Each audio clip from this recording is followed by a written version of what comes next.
Dear students, we are going to start with a problem here in this session.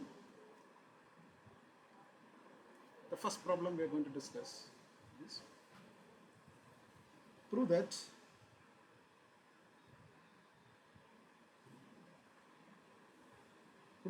the set A, which is equals to 0, 1 the closed interval union 2, 3 closed interval is not a connected set. Is not a connected subset of R. Connected subset of the real line. Simply we can write R, or sometimes we can write R. So we have to prove that this set is not a connected set. We are going to use the definition which is given in the previous video. So first we will construct the real line.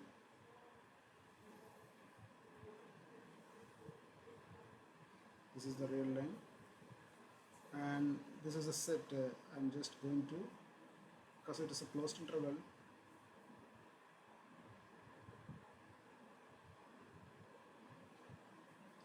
0, 1. You think this is 1, 2, and this is 3. Just imagine, and this is the set called 0, 1, and this is the closed interval 2, 3.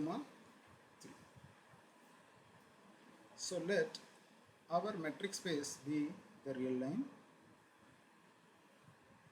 and let A be the given set. That is the union of these two closed intervals. Union 2, 3, which is a subset of R. Clearly it is a subset of R.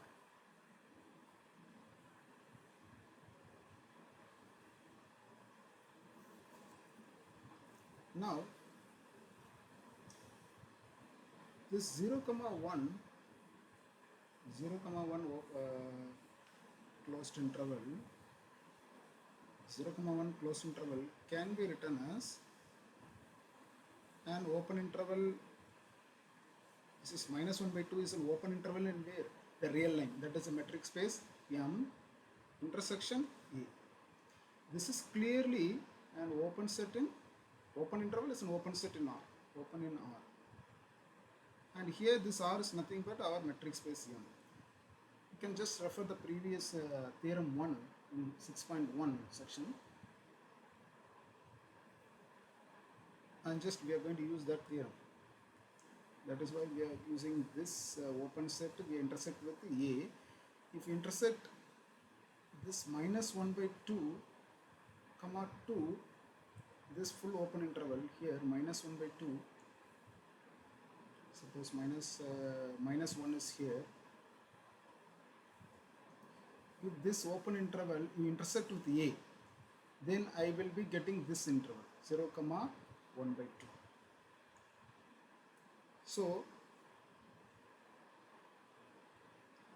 with what is the nature of this set?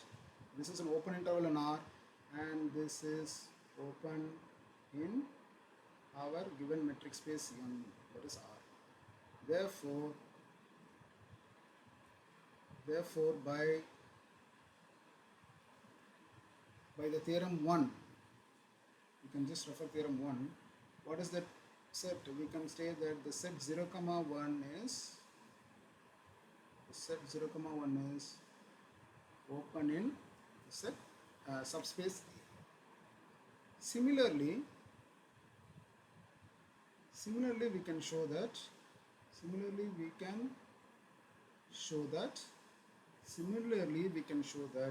this 2, 3, this 2, 3 is open in A. How to do the same like this? You can take this, therefore that is why we use the word similarly. Similarly, you just take one open interval in R and intersect with A, so that I get 2, 3. So again, using theorem 1, I can tell that this 2, 3 is open in A. Therefore 2, 3 is open in A implies the complement of this 2 comma 3 in A. What is that complement? A minus 2 comma, the difference between A and B is nothing but what? 0 comma 1. You can see the nature of the set A. The complement is closed in A. It's closed in A. Therefore, what is the final conclusion? Therefore, what you can tell about 0 comma 1? This is both open and closed in A. And so what happens, and hence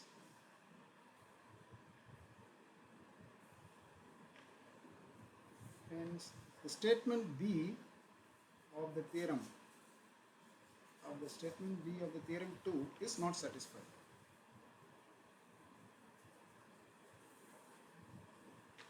Please refer the theorem 2 we just put in the previous videos. It's not satisfied. What is the statement B? No other subset of A, that is, when A comma B itself is regarded as a metric space, then there is no set except A and empty set which is both open and closed. There should not be any subset of this A which is also both open and closed. So, but here we get that 0 comma 1 is a subset of A which is also both open and closed. So, by the statement B is not satisfied, and hence the set A is not a connected set, which implies that A is not connected. A is not connected.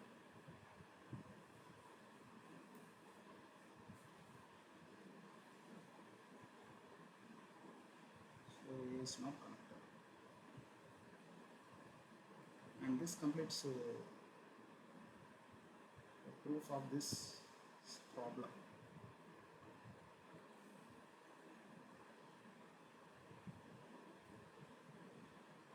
Okay. Now we go to the theorem 3.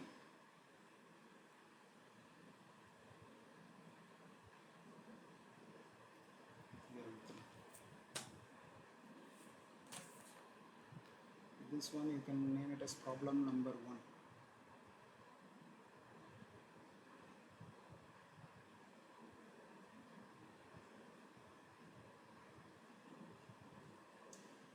Problem number 1. And next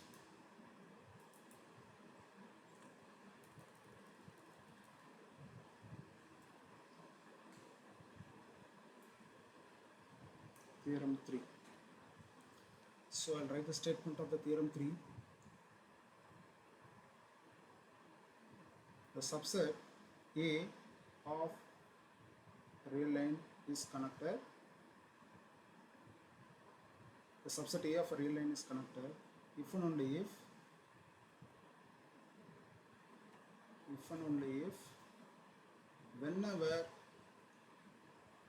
whenever A is the element of A, and if you take two elements from A and B, with suppose A is less than B, then there exists a C also belongs to A, there exists another element C for any C such that, how is that C? Such that C will be lying between A and B. That is, so to be more clear, whenever the two elements we take from the given set, any two elements, such that suppose A is less than B, then the entire open interval A to B, the open interval, that also contained inside A. This is for real line only. So if you take any two elements, if in the real line, if you take any two elements inside the set A, then every element between these two points A and B also inside that set A. If this is true for any pair of elements in the given set A, then we say that the set is connected, and this is only for the real line.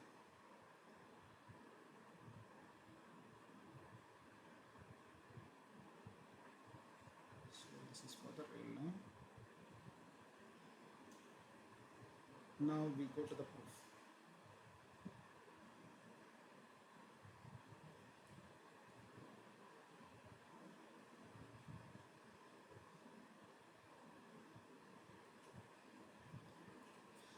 So first we will start with the necessary part.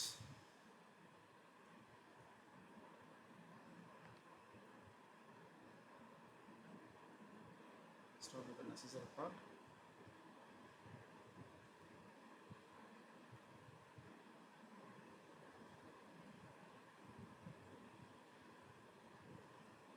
Let us assume that let us assume let us assume that A is a subset of Rayleigh R is a connected set.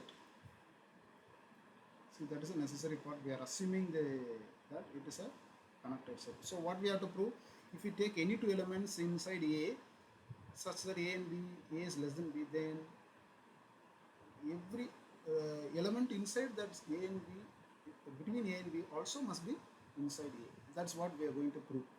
So this is the hypothesis, the assumption. Suppose there exist two elements A comma B in A with A is less than B and a number C which belongs to R minus A with A less than C less than B. So what is the meaning of this? Suppose there exists no element, so what we are going to prove here is, so we have assumed that it is connected. So what we are going to prove, if we take any two element A and B, then if suppose C is in between A and B, then definitely C must be belonging to A. This is what we have to prove. Suppose this statement is false, so that is what we have assumed. Suppose you take two elements with A less than B, correct? Then suppose C which is lying between A and B, but it is not inside A. That is what C is element of R minus A. Suppose I am assuming that the statement is wrong. That is C does not belong to A. So we are going to get a contradiction later on. So I am assuming that like this at least one element is there which is lying between A and B, but that is not inside A. It is R minus A. Definitely it is not inside A. Let I am just creating some sets A1. What is A1? A intersection minus infinity comma C. Suppose I just draw the real line here for better understanding. This is a real line and this is a set C. C is removed. C is not there inside this C. Suppose this is B and this is A. So what is the assumption we made? C lies between A and B, but C does not belong to what? A. So I remove that C alone. All the elements is there in between A and B, but C is not inside A. So now let A1 equals to minus infinity to C. You just imagine this is a set minus infinity to C. And C to infinity is this set. C comma plus infinity, sorry, this is plus infinity. And what is this set? This is minus infinity comma C. So you think like this, you divide the real line into two parts, making use of C. And now another set A2. So what is A? A1, A intersection this set minus infinity comma C. What is A2 is the given set A intersection C comma infinity. C comma infinity. Clearly our A is nothing but A1 union A2. A1 union A2. So how is it true? Just I will do it in the rough side, you can just understand. So what is A1 union A2? You please understand this. What is A1 as per our definition of A1? A intersection minus infinity comma C union A intersection C comma infinity. This is a set, and using the set properties, this can be written as A intersection minus infinity comma C union C comma infinity.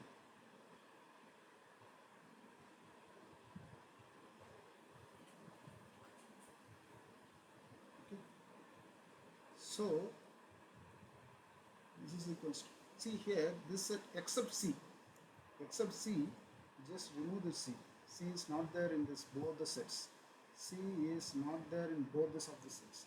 So this is full real line with C alone missing. So this is the entire real line with the C is being removed. So if we intersect A with, already C is not there in A, like this we assumed it.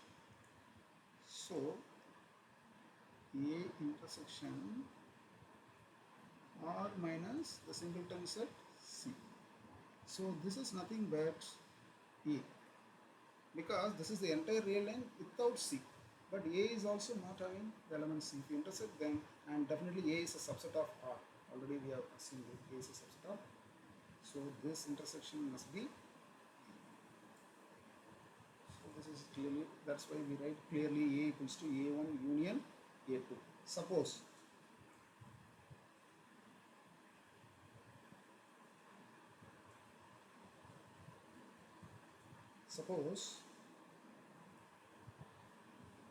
Suppose my X belongs to the closure of A1. This is important, the closure of A1. That is, X is a limit point. Limit point of A1. What is the meaning of limit point?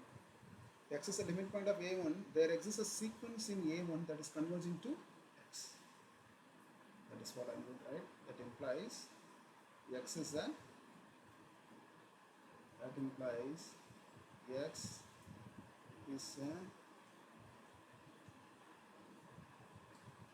is a limit point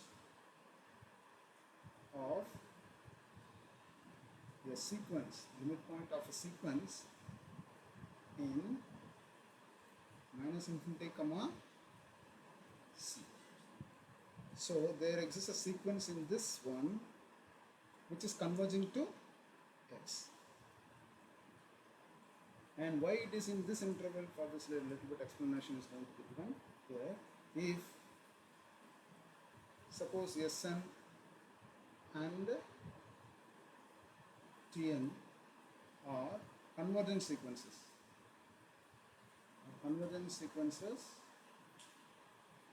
of real numbers,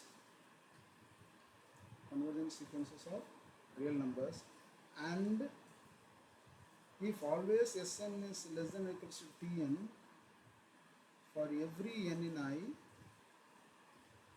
and since they are convergent, suppose Sn converges to L and Tn converges to some real number m, then we have that, then this result is already proved. L will be less than or equals to m. This result is already proved in suppose when we studied real analysis 1. Therefore, by the above result,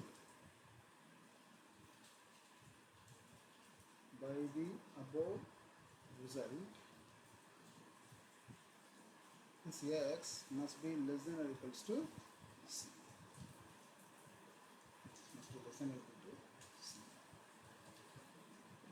You see, A1 is equals to A intersection minus infinity comma C1. So all the elements of A1 will be inside this part, that is minus infinity comma C1. Nowhere it will go here. That's why the definition of A1.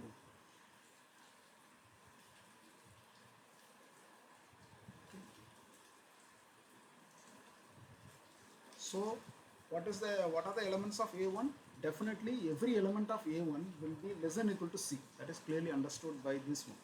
Since the definition of A1, clearly every element of A1 will be inside this set only, because it is intersection of A intersection minus the C, and definitely it will be, all elements will be less than equal to C. So this limit point also will be definitely less than equal to C by the above argument. Okay. So by the above result, my x also less than or equals to C. If x is less than or equal to C, what is the meaning? Hence, this x definitely is not element of A2. Because what is the definition of A2? You see, all the elements are in this part, C to infinity. And my x is less than or equal to C, and the C is not belonging to this set also. Therefore, definitely my x will not be inside this part, and hence it will not be inside A2. That's what, x is not belonging to A2. Yes, does not belongs to A2 because x is less than or equal to C. Similarly, we can show that.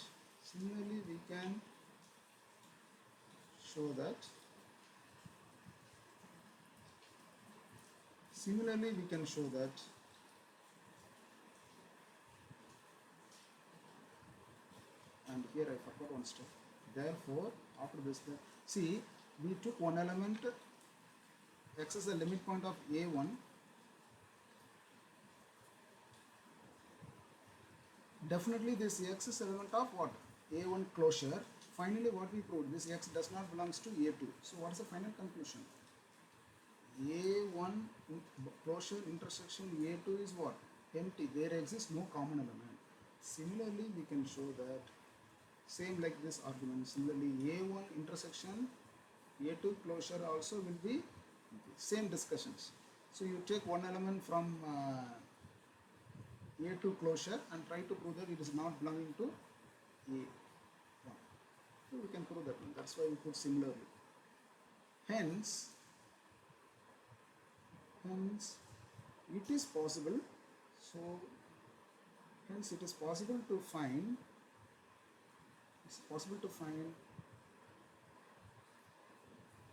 Non-empty subsets. A1 and A2 of the real line R such that what has happened? A1 closure intersection A2 is empty, and A1 intersection A2 closure is also empty, and A can be written as A1 union A2 already. All the three satisfies.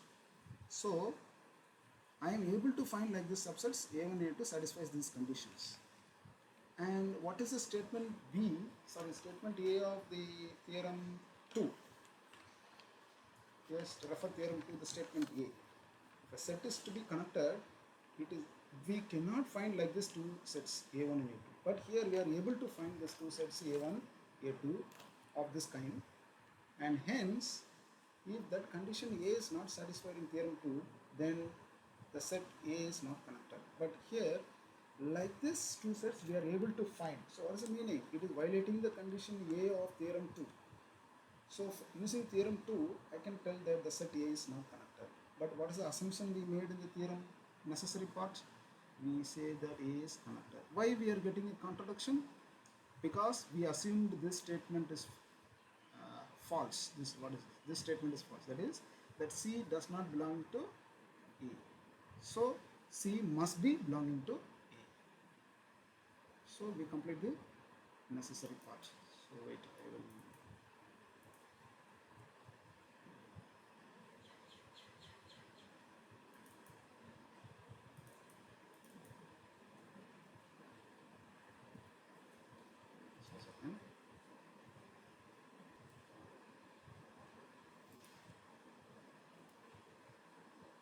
So we get a contradiction because we are assuming the wrong one.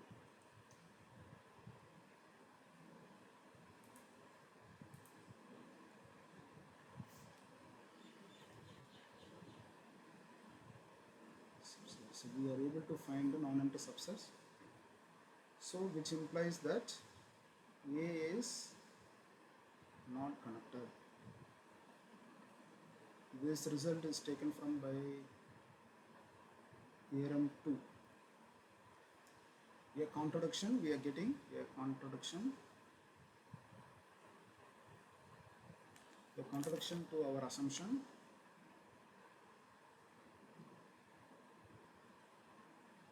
A contradiction to our assumption that A is a connected subset. A is a connected subset of our given metric space. Therefore, so why it is we are getting contradiction? We assume that C does not belong to A. So finally we are going to change. So therefore, whenever A and B belongs to A with A less than B, then any C which belonging to R such that C lies between A and B, such that C lies between A and B, then that C must also belongs to A. So we have proved this. Hence the necessary part. Now we are going to go for the sufficient part of this theorem. Sufficient part.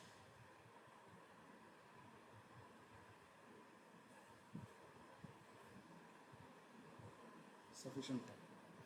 So sufficient part, we are going to assume that if suppose C lies between A and B such that then C belonging to A. That is, if A and B belongs to A, then any element between A and B also belonging to the set A. Now we are going to prove that the set A is a connected set. So that is assumption and what to be proved. Suppose that whenever we take two elements A and B with A less than B, then the C is also element of A where C lies between A and B. What we have to prove? We assume this one and we need to prove that we need to prove that A is connected. We need to prove that A is connected.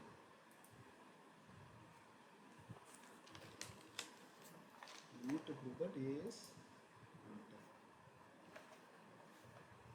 And same way, the contrapositive method. Suppose A is not connected. Suppose set A is not connected. Contrapositive method of proof. Then by using the definition of connected sets, we are going to use the definition of connected sets. Then using the definition on connected sets,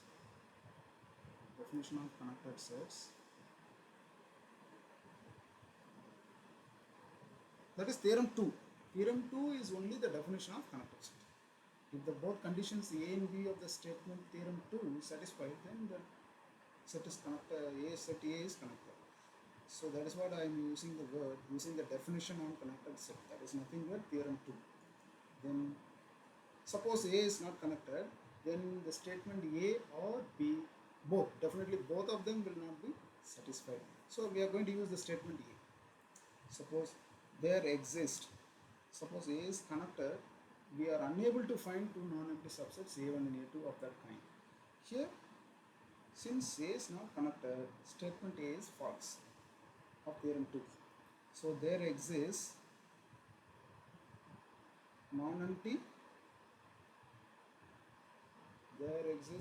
sets.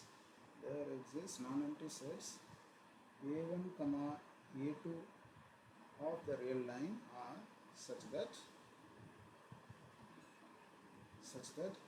my A is nothing but A1 union A2 and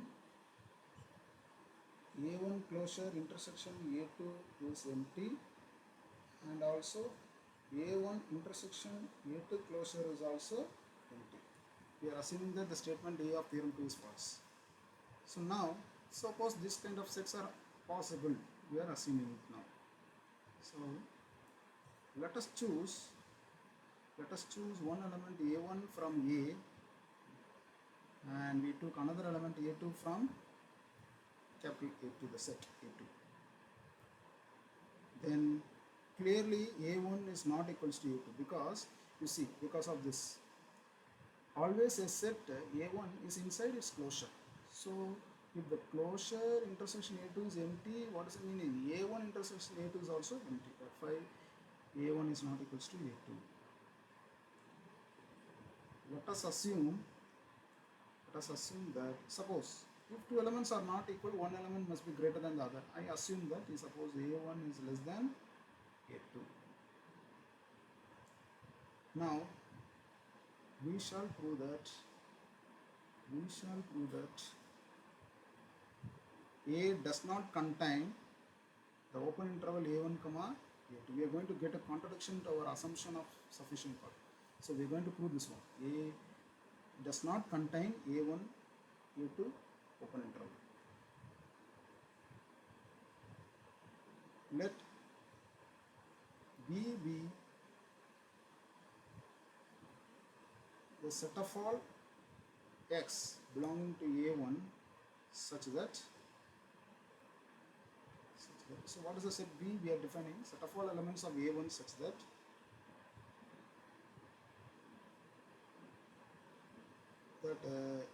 Ax must be greater than or equal to A1 but less than or equals to A2. This is the definition of B. Then what is B? Then B can be written as our A1 intersection A1 comma over to closed interval.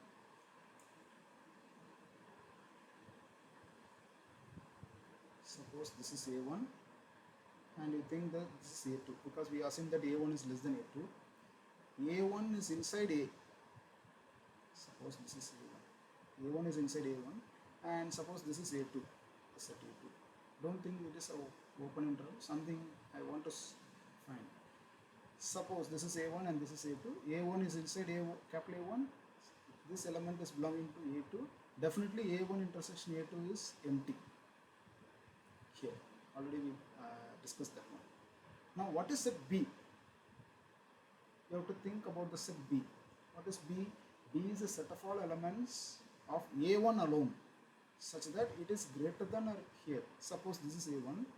All the elements which is greater than or equal to small A1. Suppose this is A1. All this element, but it should be less than or equal to A2. You should not take this set, because it should be greater than or equal to A1 but less than or equal to A2. This shaded portion is nothing but B. You think like this. That is the definition of B. Then B is bounded. Then B is a bounded non-empty. B is a bounded non-empty set of all real numbers. Set of all real numbers. And hence has a LUB, as a least upper bound. As a least upper bound, say L. Not L, we take the symbol A. But the least upper bound axiom. B is a bounded set. Why it is bounded?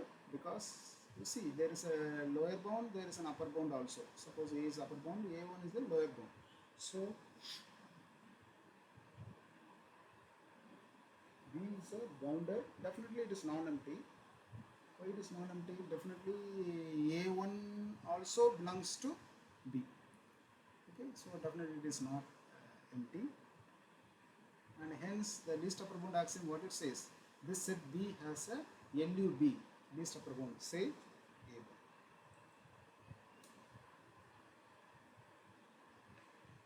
Now this is just some explanation. Since our A bar is a LUB of the set what? Of the set B, definitely infinitely many elements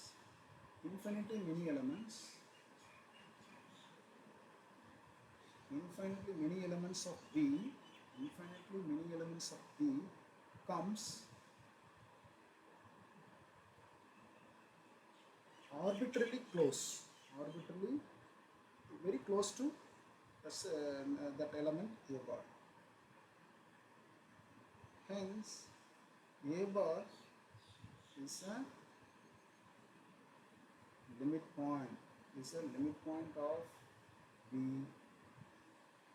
and hence our A bar, since this A bar is a limit point of the set B, therefore A bar must be belonging to what? The closure of B. See, this is the set B.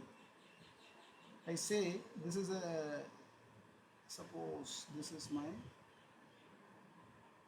A bar, the least upper bound of this set. Maybe that is inside B is also possible is there, and suppose this is not inside B. This is the element A bar. We think that this is the least upper bound of the set B. Least upper bound for the set B. See, what is the meaning of least upper bound? You see the definition. If an element is a least upper bound, definitely infinitely many elements of that set will be very close to that set. If you just subtract a very less small number from that least upper bound, then you can see that that element A bar is not an upper bound itself.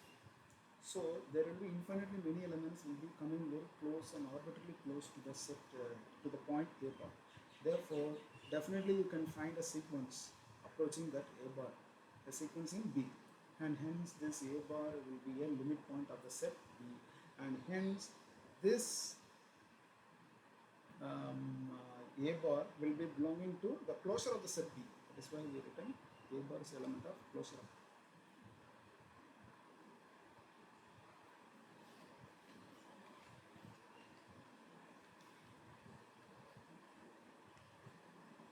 And another explanation also we can give,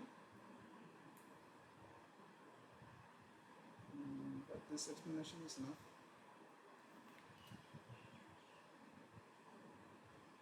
And now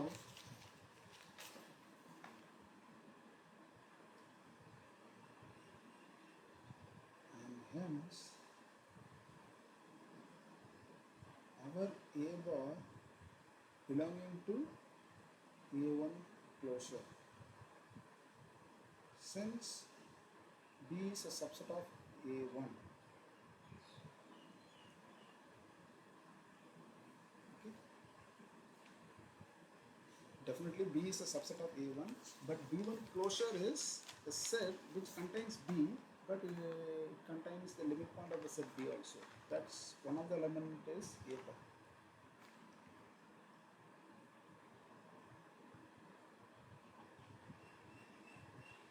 Okay.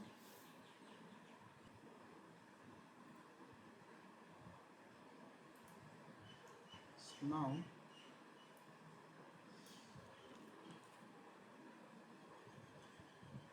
see, definitely B is a subset of A1, and hence the closure of B also the subset of the closure of A1.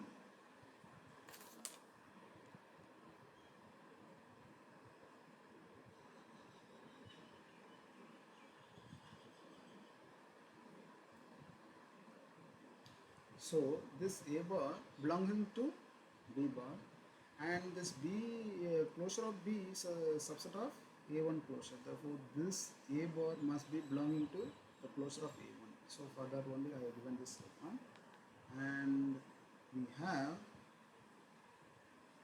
we have this A bar belonging to A1 closure. Just now we proved it. And if this belongs to A1 closure, definitely it won't belong to A2. Why? Because A1 closure intersection A2 is empty. The reason is since A1 closure intersection A2 is empty. But our A bar is an element of A1 comma A2.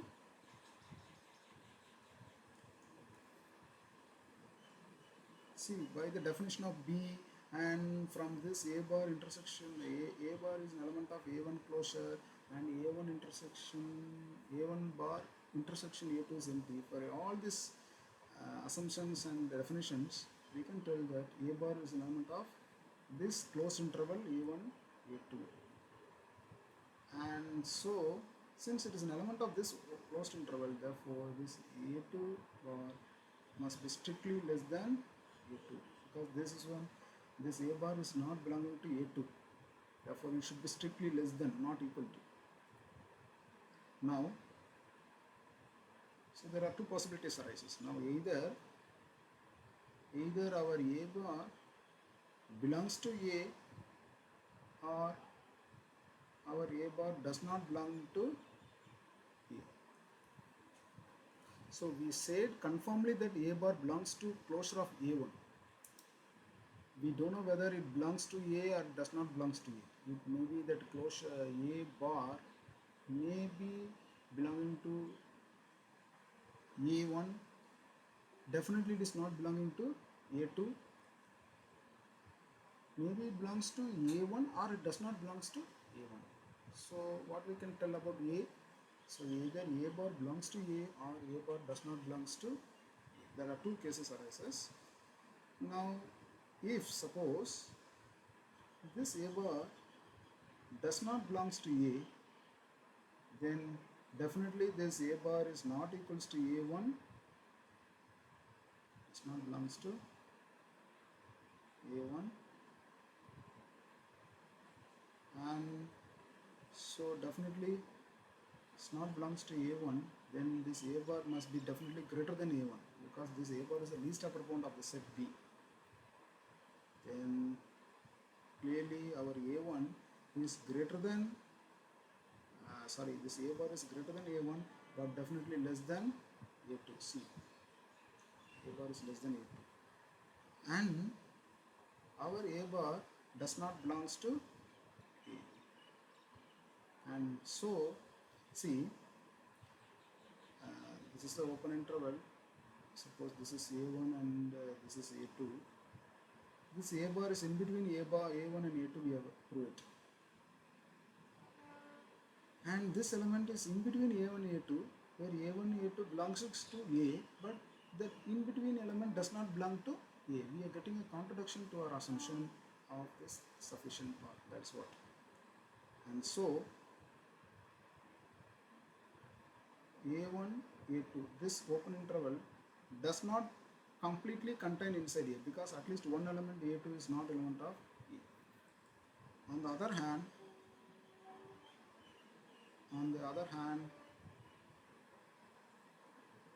if A bar belongs to A, there are two cases now.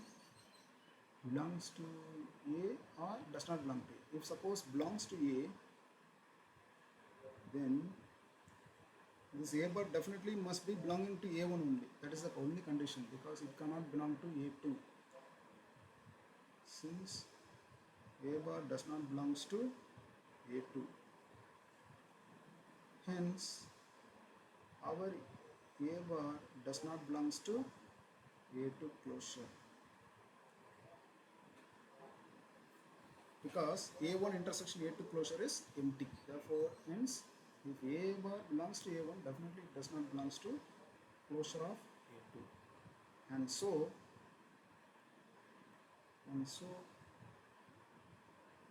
this element A bar is not a limit point of A2, because this element is not belonging to the closure of A2. Definitely A bar is not a limit point of Hence, there is a number, hence there is a number. This is the definition of, from the definition of a limit point. We are going to use the definition of a limit point. When you say a, set, a number is a limit point of a set, if it is not a limit point, what will happen? Hence, there is a number C with that C, there exists a number C such that the number lies between A bar and A2 such that C does not belong to A2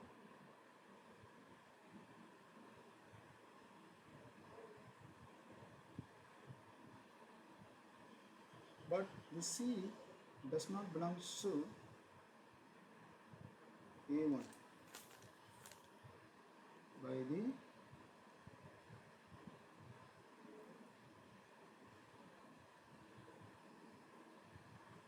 definition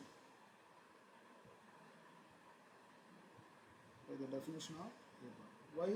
See, since this A bar is not a limit point of A2, definitely there will be one number. What is the limit point of a set? There will be infinitely many elements becoming very close to what? That set. There will be a sequence of that set A2 will be coming very close. But A bar is not a limit point of the set A2. So what is the meaning? There will be one element in between A2 and A bar. A2 means that element belonging to A2, such that this element does not belong to A2. So this is from the definition of a limit point, we are getting that one. There exists one number C. Okay. But this C does not belong to A1. Why? Because all the elements inside A1 are less than or equals to what? The least upper bound A bar. But A bar itself is less than C. Therefore, C will be definitely not inside A1, not an element of A1. That is what I written by the definition of A1. By the definition of A bar. Hence, so what is the final conclusion? Since the C is not element of A, which is equals to A1 union, because C does not belong to A2 and also does not belong to A1, and hence C does not belong to A. Since this C is lying between A1 and A2 and C does not belong to A, so what is the meaning? This proves that C lies between A and A2 but C does not belong to A. At least one element in between this interval A2, A1, A2 is not an element of A.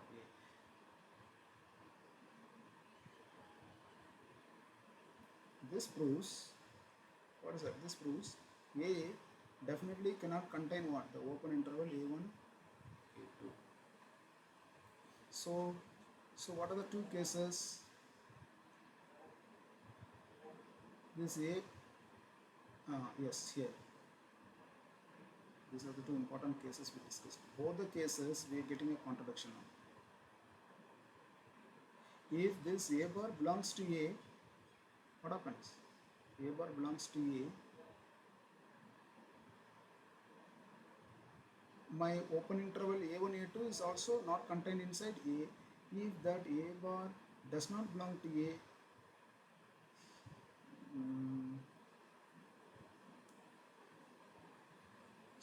first we assumed that this A bar does not belong to A, then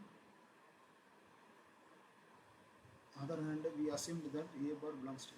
Both the things we proved that this open interval A1, A2 is not a subset of A. It does not contain A. Both the cases it is true. Hence we are getting a contradiction to our assumption of the sufficient part. What's the assumption of the sufficient part? Suppose whenever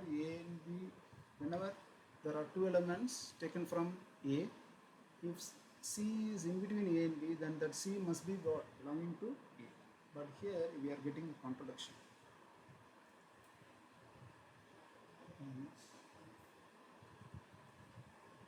get a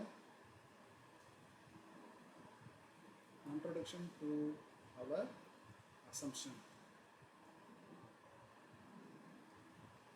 Hence, why we are getting a contradiction to our assumption? Because here the sufficient part, what we have to prove? We have to prove that A is connected, but we are saying that A is not connected.